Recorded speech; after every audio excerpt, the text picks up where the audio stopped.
Olá, minhas comadres, meus amigos, queridos espectadores do nosso podcast Tereré na Guampa. É um prazer tê-los conosco novamente por mais uma conversa agradável e envolvente. Hoje estamos prestes a mergulhar em um tema fascinante e crucial para a nossa saúde visual. Para nos guiar nessa jornada, temos a honra de receber um verdadeiro especialista no assunto. Nosso convidado de hoje é o renomado Dr. Henrique Marini Ferreira, um médico oftalmologista com uma trajetória impressionante. Graduado pela prestigiada UERJ, do Rio de Janeiro, e especializado em oftalmologia pela Unifesp. E o Dr. Henrique traz consigo uma bagagem de conhecimento e experiência que é verdadeiramente notável. Além de sua dedicação e prática clínica, o Dr. Henrique também atua como preceptor na residência médica do Hospital São Julião, contribuindo para a formação de novos profissionais da saúde. Sua paixão pela oftalmologia e seu comprometimento com a excelência o tornaram um membro respeitado do Conselho Brasileiro de Oftalmologia. E não para por aí. Dr. Henrique Marini Ferreira também é diretor técnico da renomada clínica Pro Oftalmo, onde, sob a sua liderança, a busca pela qualidade e inovação na prestação de cuidados oftalmológicos é uma constante. Portanto, sem mais delongas, gostaria de dar as boas-vindas calorosas ao Dr. Henrique Marini Ferreira. Doutor, é uma honra tê-lo aqui conosco para esse bate-papo e também orientação aos nossos espectadores. Seja bem-vindo. Obrigado pelo convite, Fiquei muito honrado também de ser convidado para participar do programa e sou também um admirador da sua história, o senhor que sempre comunica bastante aqui com nossa população do Mato Grosso do Sul, então para mim é uma honra poder contribuir e participar desse programa. Doutor Henrique, vamos começar. O uso da tela e celular prejudica a visão, principalmente criança, né? Porque criança já 6, 7, 5 anos já está com o celularzinho lá e fica naqueles joguinhos, fica direto lá. Isso prejudica a visão para o futuro? Sim, foi muito interessante até como é que isso foi comprovado inicialmente. A fabricante Samsung, que é da Coreia do Sul, onde inicialmente foi mais vendido esse tipo de equipamento, tablets, celulares, que é curta distância, começaram a perceber que as crianças começou a ter uma epidemia de miopia, ou seja, várias crianças usando óculos, nessa idade. E aí começaram a ver o que estava tendo além da questão genética e familiar, e foi justamente a mudança ambiental, ou seja, o fator ambiental de ter entrado essa geração digital fez com que o número de crianças que utiliza óculos na escola aumentasse. E aí, derivado disso, foi feito alguns estudos em que hoje a gente já tem bem comprovado isso, que o uso de tablet e celular, essa visão muito de perto, faz o olho forçar muito uma distância, que a gente chama de acomodação, e provocando aí um aparecimento de miopia com uma maior frequência na população. Então, num primeiro momento, a gente já pode falar que, além da questão dos raios que estão envolvidos, mas gerar um aparecimento de miopia e uso de óculos em crianças em que normalmente os pais não usavam naquela idade. Quer dizer, é uma preocupação, né, doutor? Ou qual é a recomendação aos pais que o senhor ofereceria? O que a gente tem hoje assim, em termos de tratamento, vamos dizer assim, orientação, primeiro é realmente tentar conter o número de horas. A gente fala que até 3 horas por dia seria um limite máximo para orientar, se puder menos, melhor. A gente sabe que hoje os pais ficam numa situação em que, como os amigos dos filhos utilizam, o filho que não usa, às vezes sofrem até um bullying dos colegas, etc. Então, assim, o que a gente tem recomendado no primeiro momento, se não der para realmente não usar, que regule o número de horas. Essa é uma primeira situação. Num segundo passo, o que a gente tem orientado é abrir janelas, estudar na varanda, ou seja, que a luminosidade da luz solar, não olhar para o sol, mas eu falo a luz natural, ela protege um pouco em relação a isso. Ou seja, não ficar no quarto escuro vendo o celular ou tablet. Abre janela durante o dia. A gente tem orientado também essas crianças a frequentar parques, praças, para poder a luz natural agir no sistema visual como um todo, e isso ajuda a mitigar, vamos dizer, parte desse problema que ocorre com o uso de telas. Doutor, nós fizemos uma pesquisa e parece que tem aumentado, principalmente no Mato Grosso do Sul, o aumento de pessoas utilizando lentes de contato. Não somente a lente de contato estética, que a pessoa compra uma lente para os olhos castanhos, azuis, verdes, etc., mas também por recomendação médica. Quais são os cuidados que essas pessoas têm no uso de lente de contato? Não só as pessoas que usam por estética, como aquelas também que têm recomendação médica. Eu acho que, assim, 2 cuidados principais que a gente orienta, vamos dizer assim. Primeiro é não dormir com a lente em hipótese alguma, tá? Tem pessoas que se adaptam tão bem com a lente que não tira para dormir. Mesmo às vezes um fabricante falar que pode dormir, não faz sentido você dormir com uma lente, já que você vai estar dormindo e você não vai estar oxigenando o teu olho. Então, uso de lente, na hora do sono, a gente orienta não dormir com lente, esse é um primeiro sinal. A outra questão é a higiene adequada. Existem produtos que geralmente vendem em farmácia ou até em algumas clínicas, que realmente são específicos para a limpeza da lente. Então, outra orientação que a gente fala é muito cuidado com a água que frequenta, porque hoje frequenta-se piscinas, lagos, rios, e essas águas contaminadas podem ter alguns agentes em que vai poder gerar uma infecção no olho. Então, se eu fosse falar aí 3 medidas para não esquecer, seria não dormir com lente de contato, usar a solução específica que vende em farmácia, lembrar que o soro fisiológico não é solução de limpeza, que algumas pessoas às vezes compram um soro, e aí esse soro, ele, por ficar fora da geladeira ou mesmo em geladeira, ele se contamina, e a pessoa acha que está pondo o soro, está limpando a lente. Então, soro não limpa a lente. O que limpa a lente é uma solução multiuso específico para ela. Doutor, uma pergunta aqui, 2 na verdade, 3 na verdade. O que sente o paciente que possui catarata? E eu quero saber quais tipos de lente intraocular pode ser utilizada para tratamento de catarata e quanto tempo dura a pessoa que se utiliza dessa lente.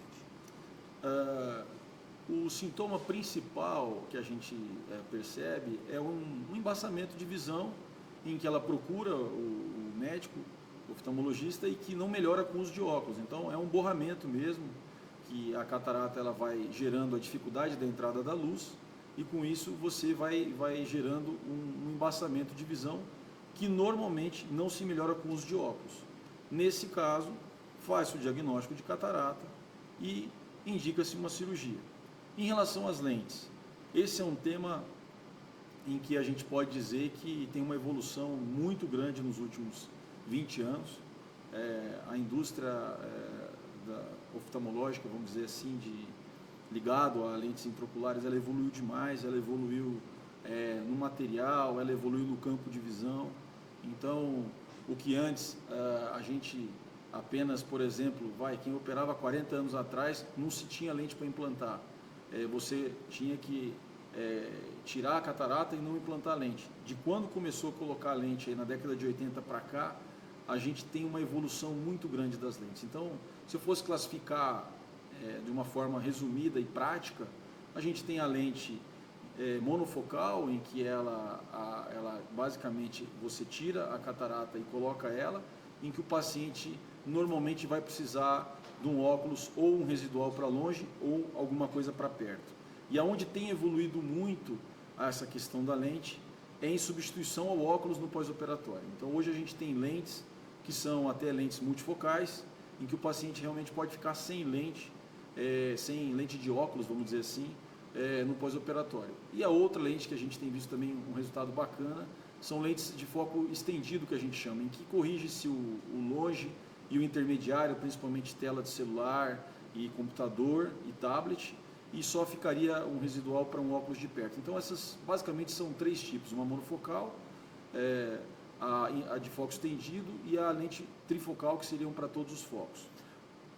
Obviamente que o paciente tem que fazer uma avaliação e um estudo para saber se ele pode se utilizar dessas lentes de mais tecnologia. E é permanente essas lentes? A lente de catarata, depois que a lente intraocular, em tese, ela não é para ser removida. Claro que existem algumas situações específicas, mas eu diria assim que 1 a cada 10 mil pacientes vai precisar um dia remover essa lente. Ela é uma lente que já é feita num material que não faz mal ao organismo e no máximo em alguns pacientes o que a gente tem é fazer uma limpeza, um polimento nela algum tempo depois da cirurgia, mas sem remover ela. Eu estou usando lente intraocular já há mais ou menos quase 10 anos. Eu enxergo tudo. Eu não sei nem que tipo de lente é essa. Eu sei que letrinha pequena, grande, longe, perto. Comigo nunca teve nenhum tipo de problema e não preciso usar um óculos, etc. Exatamente. Eu não sei que lente é essa. Essa lente é a lente que a gente chama de lente trifocal, ou lente em que você corrige todos os focos. No caso do senhor aí, o senhor percebeu que é o longe, o médio e o perto. O senhor está pleno na tua visão. Foi a melhor coisa que eu fiz, doutor. Exatamente. Abandonar o óculos.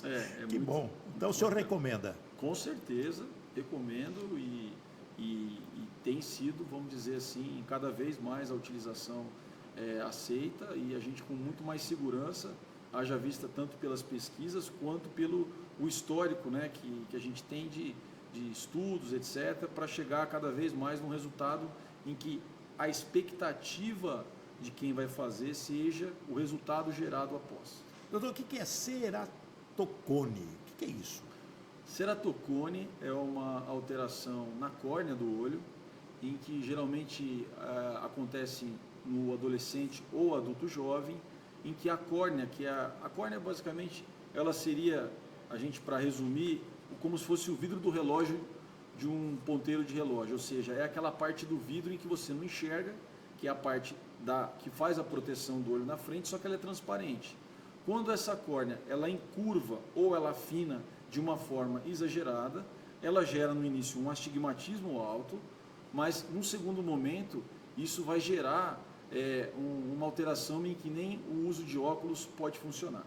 Em casos em que a gente vai, vamos dizer assim, vendo que não melhora com óculos, você tem os tratamentos específicos. Basicamente, hoje, vamos dizer assim, a orientação é você levar as crianças, elas já têm um hábito de fazer algumas avaliações durante a infância e principalmente na adolescência, leva num consultório para a gente fazer um exame. Se a pessoa tiver algum fator de risco, faz-se um exame, que é a topografia de córnea, que vai estudar a curvatura e vai fazer um exame chamado paquimetria, que é a espessura. Com isso você chega no diagnóstico. Normalmente nesses casos, nos casos mais graves, isso pode ir até para transplante, mas por sorte hoje também a oftalmologia evoluiu de tal forma que a gente tem hoje alguns tratamentos em que a gente faz um endurecimento da córnea, que é um procedimento chamado crosslinking, em que isso faz a doença paralisar e não evoluir.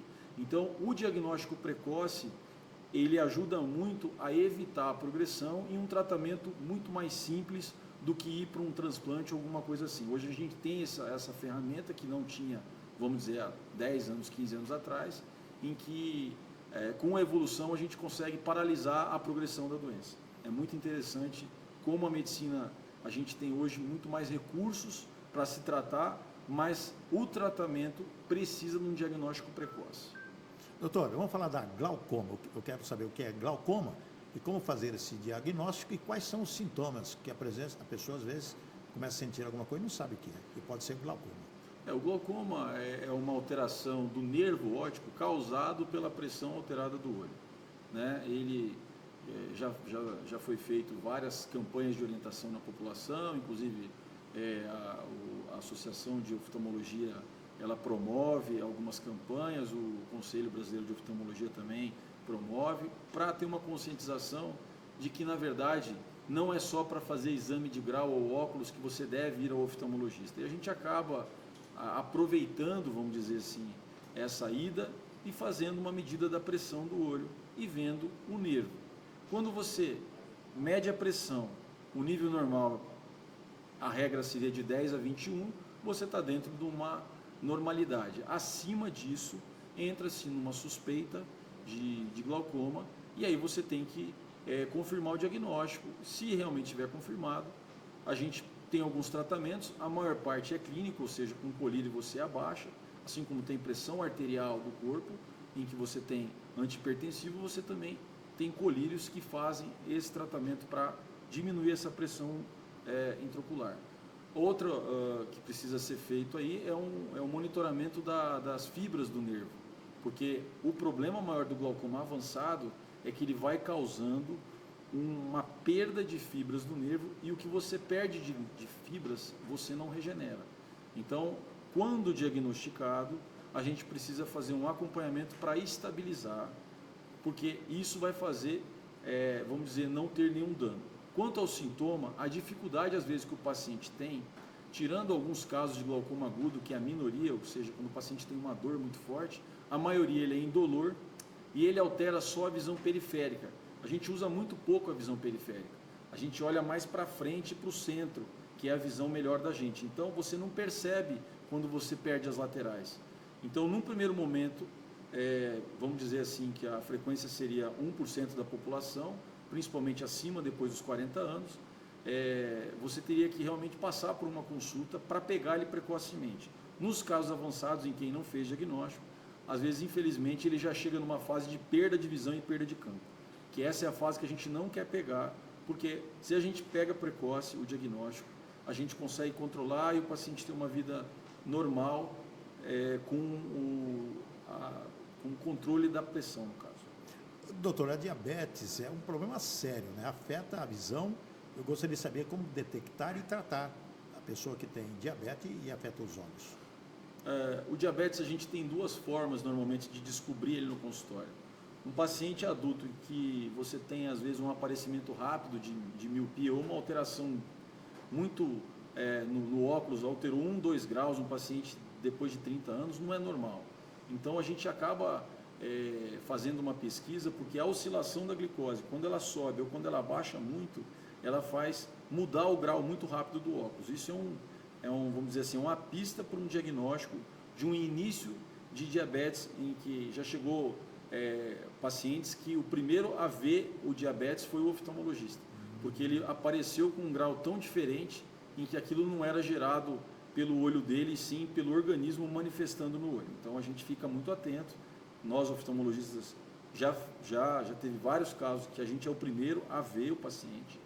Esse é um caso, vamos dizer assim, de início. Mas o que mais preocupa, na verdade, são as complicações de longo prazo do diabetes no olho. E a que mais a gente teme é a retinopatia diabética. O que é retinopatia diabética? A retina é onde passam os vasos que fazem o suprimento vascular do olho de uma forma geral. E é onde o médico, de uma forma geral, consegue olhar como é que está a microvasculatura da pessoa. Ou seja, geralmente os vasos muito pequenos que estão dentro do nosso organismo a gente não consegue ver, a gente só consegue ver os vasos maiores. Então ali, quando o paciente diabético tem uma alteração de vascularização, ou seja, doença vascular instalada, vai manifestar nesse fundo de olho. Então, geralmente, um paciente que já apresenta retinopatia diabética, em que ele vai ter hemorragias, exudatos, algumas manchas, ele dá uma pista em que essa doença está descontrolada no corpo inteiro. Provavelmente ele tem alteração em outros vasos, e isso a gente tem que orientar ele a ter um controle clínico rigoroso, porque ele pode caminhar para uma cegueira, mas ele é um paciente que tem mais risco de infarto, mais risco de derrame, ele tem mais risco de, em todos os vasos do corpo dele, ele adoecer. Então, a gente usa muito para correlacionar entre o estado que está essa doença dele, não só no olho, mas isso impacta no prognóstico da doença dele no corpo inteiro. Doutor, uma pergunta técnica. Como a oftalmologia evoluiu ao longo dos anos? O que tem de novo aí nesses últimos anos? Então, eu acho que assim, o que a gente tem visto, algumas coisas muito interessantes, né? No tratamento de miopia mesmo, no adolescente, a gente percebeu que a gente hoje tem um colírio em que a gente pede para pingar no adolescente à noite, que ele faz a miopia no avançar. Então isso a gente já tem, isso não tinha alguns anos atrás. A gente já tem hoje a indústria também fazendo óculos em que o paciente jovem usa ele e ele faz, inclusive eles dão até garantia hoje de que se aumentar mais do que meio grau em 6 meses, eles devolvem e dão outra lente. Então assim, a indústria está andando junto com o que está acontecendo com a população. Então eu estou dando 2 exemplos aí em relação à miopia, em que a indústria já andou com o tratamento de colírio para estabilizar a miopia no paciente jovem, e o óculos em que tem não só para correção da visão, mas ele tem um mecanismo dentro dele hoje que serve como tratamento para não aumentar essa miopia. Essa é uma área que evoluiu bastante. A outra área que a gente viu que evoluiu bastante também são a questão de medicamentos para tratamento da retinopatia diabética. A gente tem hoje alguns medicamentos que se injeta dentro do olho, em que vários pacientes que ficavam cegos e etc., hoje eles são curados e eles são tratados, né, dessa cegueira. Então evoluiu muito esse tratamento, esses medicamentos. Essa indústria também melhorou demais. Então, assim, deu qualidade de vida para pessoas que há 30 anos atrás ficavam cegas muito precoce. Hoje a gente injeta alguns medicamentos e realmente tem um resultado fantástico. Em termos de cirurgia, por exemplo, houve evolução? Porque antigamente o pessoal fazia aquela cirurgia para correção não sei, não é laser não, mas parece que tinha um bisturi, um diamante, sei lá. Isso. É isso mesmo? Exatamente. Essa foi uma técnica que foi usada até geralmente 1991, que você fazia a correção com cortes radiais no olho, que é a técnica do bisturi de diamante. Foi muito utilizada na década de 70 e 80, até a final da década de 80. Mas depois que veio o Excimer Laser, o laser ele é muito mais preciso, né, para correção, porque você consegue fazer uma previsão melhor de resultado. Então, assim, o laser ele realmente entrou muito na oftalmologia, ele ajuda muito nesses casos de correção de hipermetropia, de astigmatismo e de miopia, com uma precisão muito grande. Então, isso também é uma técnica que hoje a gente tem muita segurança também. A questão, voltando à questão das lentes intraoculares, da catarata, a gente percebe que a indústria, ela cada vez quer melhorar mais o campo de visão e o resultado. Então, a gente percebe que vários lançamentos, ano a ano, tentando diminuir as queixas e os efeitos colaterais. Então, assim, a lente que a gente coloca hoje é melhor que 10 anos atrás e provavelmente daqui 10 anos vai ter uma melhor que esse ano. É uma busca por resultado e é muito bacana a gente perceber essa evolução da medicina e da indústria. Só não vai ter a visão de raio-x, né, doutor? As pessoas, esses fantásticos que temos observado no mundo aí, diz que a pessoa agora coloca um olho de raio-x que vê o corpo humano inteirinho, assim, o esqueleto, né? Isso é a fantasia. Quais são os mitos mais comuns sobre a saúde ocular? Tem algum mito, alguma coisa que a pessoa pensa que é verdade, mas na verdade não é? Primeiro, eu acho que um mito que eu acho bacana é a questão da conjuntivite, né? Que o pessoal às vezes quer passar água de arruda no olho, o paciente quer passar qualquer situação que ele acha que vai ajudar, e é um mito. Por que é um mito? Porque normalmente essas conjuntivites que melhoram espontaneamente, que melhoram com água de arruda ou com alguma coisa caseira, alguma solução caseira, vamos dizer, são quadros virais que ia melhorar em 3, 4 dias sem colocar nada. E a gente percebe que às vezes essas substâncias, às vezes, dependendo da forma como foi aplicada, ela intoxica mais do que ajuda, vamos dizer assim, a quantidade e a forma como é. Então, assim, o primeiro mito que eu falo é o seguinte, outro mito que foi, assim, que eu vejo muito acontecendo no consultório, é usar água boricada para conjuntivite. A gente não usa água boricada, a gente usa soro fisiológico para conjuntivite. Então, assim, eu vejo vários dos antigos assim, minha avó mandou eu colocar água boricada. Água boricada para oftalmologia a gente não usa, isso alguém lá atrás usava, mas não tem, vamos dizer assim, cientificamente comprovação, pelo contrário, por ter o ácido bórico, ela pode até irritar um pouco o olho. Então, assim, água boricada para conjuntivite não, soro fisiológico ou água gelada, mas eu gosto muito do soro fisiológico, é uma solução neutra e que ajuda realmente a hidratar e remover um pouco da secreção. Quero fazer 3 perguntas numa só, né? Muito bem. Primeiro, os principais benefícios da preceptoria lá no Hospital São Julião, né? E também a experiência lá na clínica Pro Oftalmo, que influenciou sua abordagem na oftalmologia, como que aconteceu tudo isso, e também como a paixão pela oftalmologia começou na sua jornada, doutor Henrique. Como que começou essa... Porque poderia ser médico. São boas perguntas, são boas perguntas. Especializadas. Assim, acho que eu vou começar de trás para frente, pensando como é que foi a oftalmologia. Eu sempre gostei muito de física e matemática, assim, desde a época do 2º grau, ali prestando vestibular, e a oftalmologia ela é muito exata, porque assim, a gente pede, ela é muito, você tem como mensurar muito, então assim, uma queixa, eu não estou enxergando. Você mede aquilo, o percentual, e o olho você consegue enxergar ele todo por dentro. Então, a hipótese diagnóstica, junto com a queixa, desde que você saiba examinar, a hipótese para chegar na conclusão, ele é um aparelho que a gente consegue, através dos equipamentos do nosso exame, chegar numa hipótese diagnóstica. Isso é muito, vamos dizer assim,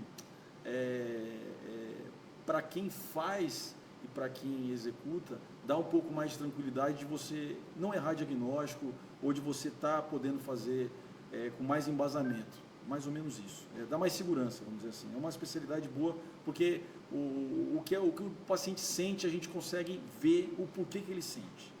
O desafio que vocês enfrentam na oftalmologia, existe algum desafio?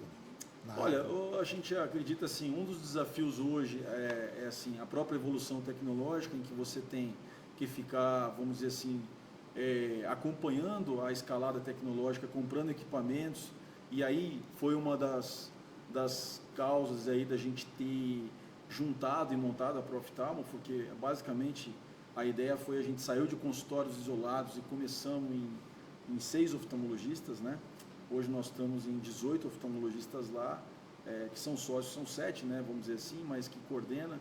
Mas eu digo o seguinte, o princípio foi, nós sozinhos não conseguimos acompanhar a tecnologia. Se juntos nos juntarmos, seremos mais fortes. E isso é muito bacana. A Proftalmo hoje é um exemplo de que a gente junto, com regras claras, a gente consegue fazer um tratamento com ética e trabalhar, vamos dizer assim, quase que uma cooperativa, vamos dizer assim, um ajudando o outro, tanto do ponto de vista de troca de informações técnicas, quanto da evolução tecnológica, a gente comprar os equipamentos, vamos dizer, em grupo e poder utilizar, ou seja, ele não ficar subutilizado. Você absorver uma tecnologia, mas ele realmente ser utilizado. Porque você tem que ficar, é como a gente compra um equipamento de celular, alguma coisa, e vem um novo, e você às vezes nem usou direito aquilo. Então é um prazer poder fazer parte do grupo e saber que isso é uma forma da gente conseguir se manter atualizado. Quero te parabenizar, você e todo o seu grupo, todos esses seus colegas médicos lá, por algo que eu observei, não sabia que existia, e isso está de parabéns. Porque a oftalmologia, a pessoa que tem problemas, é difícil encontrar um tratamento a custo praticamente zero. A tarifa social que vocês têm lá na outra unidade, gostaria que você falasse um pouquinho sobre isso e já estou parabenizando, porque não existe em Campo Grande nada, além de vocês, essa tarifa social. Na verdade, assim, a questão da tarifa social, a gente tem que respeitar muito assim, respeitar a classe, respeitar o CRM, etc. Mas seria mais ou menos o que seria uma tabela PAX, vamos dizer assim, que eu estou falando o nome de uma empresa que tem vários PACs aí. Tem várias PACs aqui. Basicamente é você, para quem não tem convênio, por que não você cobrar algo intermediário entre um particular e o que você recebe de uma operadora? Né? Então, ou seja, você estender para quem não tem convênio. Campo Grande a gente tem aí, a gente sabe, basicamente, eu não tenho números exatos, tá? Mas eu acho que mais ou menos 600 mil usuários não têm convênio médico. Então, esses 600 mil usuários, ou eles vão pagar particular, ou eles vão para o SUS, mas são pacientes que querem ter dignidade. A gente atende vários pacientes em que ele quer pagar uma consulta no que ele pode pagar. E aí a gente tem que tentar atender esse público, que é o que a gente tenta fazer, de uma forma, vamos dizer, qualificada, né, em que seja equilibrado economicamente, mas também não pensando em fazer, vamos dizer, uma briga comercial com os outros colegas. Mas assim, desde que tenha um equilíbrio, você chega num valor justo, em que seja bom para todos, vamos dizer assim, e que eu acho que é um dos caminhos aí para a gente... Dentro da regra da lei, Dentro das né? regras, Isso, dentro das regras. Dentro da regra, exatamente isso. E que eu acho que é bom para todos, né? Para quem trabalha, gera um emprego, para a gente é muito prazeroso também poder estar atendendo. É gostoso, né? É muito prazeroso. Você vê uma pessoa, eu vi lá várias pessoas com lágrimas nos olhos. Exatamente. Porque uma senhora chegou lá e falou assim, eu quero pagar só isso. É só isso que você vai pagar. Quer dizer, uma senhora que estava precisando realmente da consulta, foi indicada para outra pessoa e a gente verificou a emoção dessa pessoa da filha, inclusive, que pagou, eu falei, não, mãe, já eu estou sabendo, por isso nós estamos aqui. Na verdade, e sendo atendida por médicos do gabarito do Dr. Henrique e outros tantos que tem lá na clínica. Exatamente.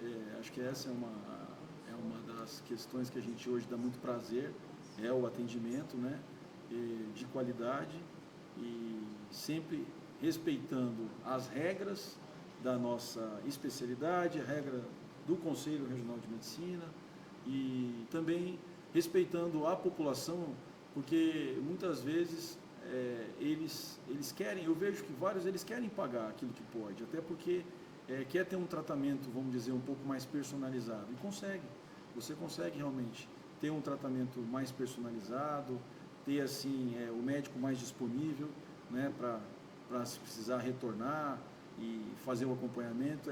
Aquele tratamento de excelência que a gente observou. Exatamente. Né? Exatamente. Doutor Marini, muito obrigado pela presença aqui, por esses esclarecimentos muito importantes para os nossos espectadores. Deus abençoe o senhor, dá um abraço a todos os colegas lá da clínica e sucesso sempre. Obrigado, eu agradeço aqui mais uma vez estar aqui no teu programa e fiquei muito feliz de poder compartilhar aí a nossa vida cotidiana, né, vamos dizer, profissional, e sempre que precisar eu gostaria de poder estar assim contribuindo. Muito obrigado. Ok, muito obrigado, minhas comadres, meus amigos. Agradecemos a sua prestigiosa atenção aqui no nosso podcast. Você pode compartilhar, se inscrever, acionar o sininho e estar conosco todas as sextas-feiras, às 19 horas, aqui no nosso programa. Tenham todos uma boa noite, um bom final de semana e até semana que vem.